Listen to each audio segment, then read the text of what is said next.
All right, all right. Welcome everybody. This is a weekday Q&A with me, Chris Jenke. I am in the car today, as you can see. I have 10 questions here specifically about core strength, posture alignment, things like that are really my specialty as a trainer.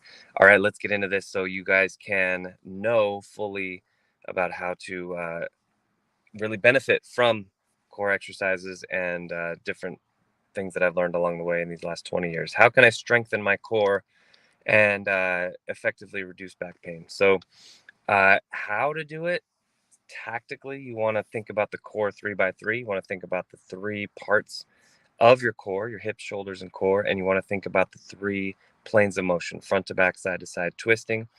And you want to create that 9 box grid. That's the 3x3.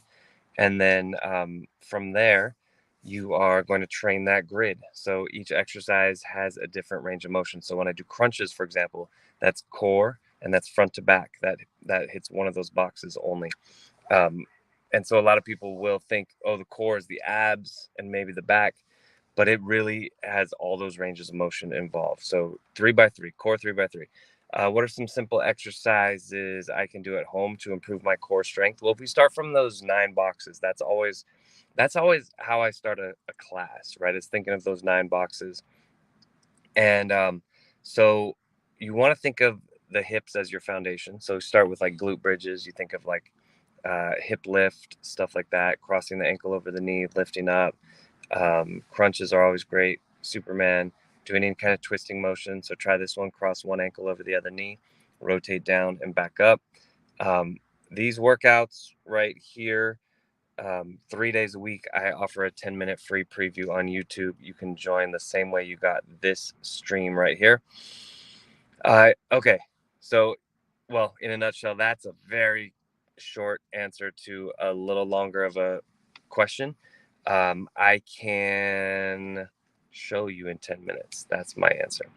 Is yoga or Pilates better for a proven core strength and posture method?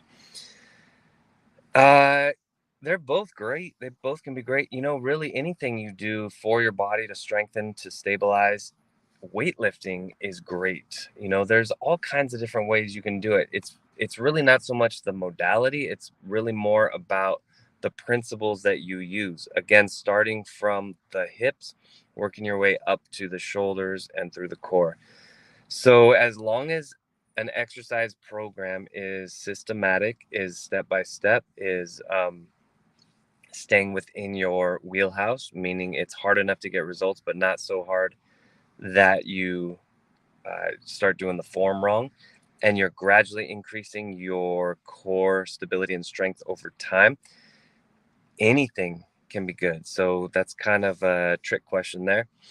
Can poor posture be because, sorry, this was written weird. Can poor posture be because of back pain, and how can you correct it? Um, yeah, it's kind of like the what came first, the chicken or the egg. Did you have poor posture and then it caused pain, or did your pain cause poor posture? Either one can be the case. Your poor posture can cause pain, and your pain can cause poor posture. So in general, or I would say specifically to get rid of it, is lay down on your back, and that is your posture to start. So especially if you have back pain, if you have lower back pain, the floor is your friend. The floor is always your friend. And you want to start on your back, legs up over a chair. That's always how you want to start if you're in pain. And then gradually you build from there. And it can turn into, standing with your back against the wall, doing like snow angels type of thing, lifting weights. Again, I love weightlifting for creating deep strength. You don't have to lift for lifting 3,000 pounds over your head, stuff like that. Lifting weights can be very very helpful for improving your posture. Okay. Are there any specific exercises suitable for seniors or people with back pain issues? Back to the back pain, core and back pain are very closely related. And you'll see the more you work with me, the core is not just, again, it's not just a six pack. It really has very little to do with the six pack. And I only say that because I don't know if you've been with me before in one of these conversations. So core, the ability for your body to hold its position when other forces are acting on it. That's a strong core right there. So, are there specific exercises for senior and people with back pain issues? Yes. Again, you want to start at not only level 1, you want to start at level 0 and work your way up slowly. And it really does come down to start on your back, feet on the floor or feet up on a couch, etc. Little by little. Every exercise that I give to classes, multiple levels, there's always a way to make it easier. There's always a way to make it harder. What role does nutrition play in maintaining a strong core and a healthy spine? This is interesting. There's a couple different things with this. One, of course, the obvious one is the weight issue, right?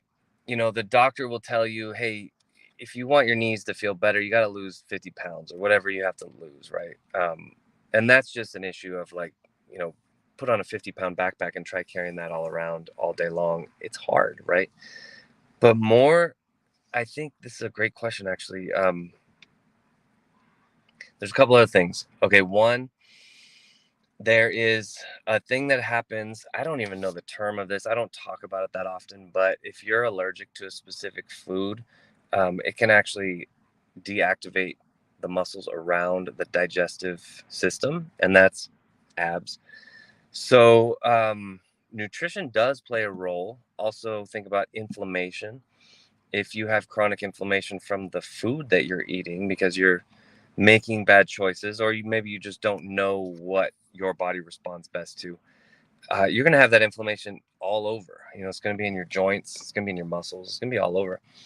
And yeah, absolutely, that will affect your back pain. And then healthy spine. Yep. Other daily habits I should change to alleviate back pain and improve my posture. Definitely don't sit as much as you do. Whatever amount you sit, try to sit less. And if you are sitting or you're doing something that requires a lot of sitting, just take breaks, set a timer, set an alarm. Or honestly, like, I don't even do that. I gotta be honest. I don't even set the alarms. What I do is I just suck it up. If I know I have 5 hours of work, I'll just do the 5 hours. I'll be hurting at the end, but I know how to get rid of it. And one thing too is that back in the day when I first was I was just a wreck with my back pain. It would take me a few days to get out of back pain. Say I took like a long flight on an airplane, right? It would take me several days to get rid of that back pain, whereas now several hours, right? So that's a big difference. So a couple different strategies. I'd say you just need to know what the tools are to be able to get rid of that back pain. How long does it take to see noticeable improvement and core strength and posture with regular exercises? Great question. I don't want to cop out here, but it does depend on the person. It depends on how messed up you are and how imbalanced you are and how strong you are, what kind of foundation you have with your fitness. But I would say to get fully, 100% where this really is not an issue anymore, we're talking quarters, maybe a year. But to start to know you're on the right path, days to weeks. So you'll know. Oh, I'm going the right direction. One of my clients, he's been with me for, let's see, 2011, 12 years. Been with me for 12 years, and he had a fusion in his back. He couldn't walk barely. And he said it was a couple weeks and he knew he was on the right track, but it took years for him. He was very very imbalanced, and he had gone down that road a long time. Took several years before he really got like a hold of his pain, significantly out of pain. But he knew within weeks. Okay, there's your long answer to a short question. But what's the connection between stress, core muscles, and back pain?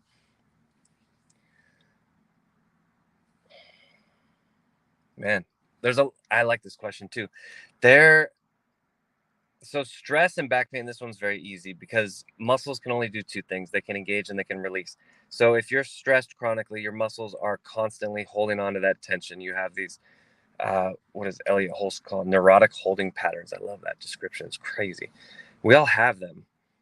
The muscles are going to hold on to that tension, just like, your jaw, your neck, your upper back, your trap, like all this, like, right? It's like something has a hold of you. Uh, Core muscles, and again, core is not just the actual abs and obliques. The core is how you hold your body in space.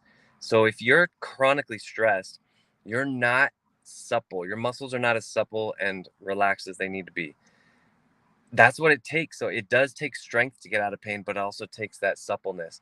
You need to be able to go back and forth with both. Stress freezes you in that position, right? You guys have heard of fight or flight. More accurate is fight or flight or freeze. Your body will freeze itself to keep you on heightened alert, right? That's really what it's doing. It's pumping you full of adrenaline, etc. It's not allowing you to recover properly. So um, there's a big connection between those three: stress, core muscles, and back pain. Last question of the day. Are the recommended ergonomic practices to prevent back pain related to sitting for long hours? What are the recommended ergonomic practices? I talked about this briefly earlier. You can go down the ergonomic route, but ultimately, it doesn't matter what you do. Any fixed posture, no matter how closely it resembles the ideal, is going to cause muscle fatigue, muscle pain. So you need to move. Set the timer, or just know that you might hurt yourself a little bit and you need to snap back. So you need to do your daily exercises, come in every day, um, 10, 15, 20 minutes. And again, I'm here for you every Monday, Wednesday, and Friday. All right, team. Thanks so much for joining me today. Appreciate you taking the time to listen to these to enhance your own health and to allow me to share in that journey with you. Again, just I like sharing. I love talking about this stuff. So any questions you have, please let me know. That was the Q&A for today. Thanks so much. Enjoy your day. Take it easy.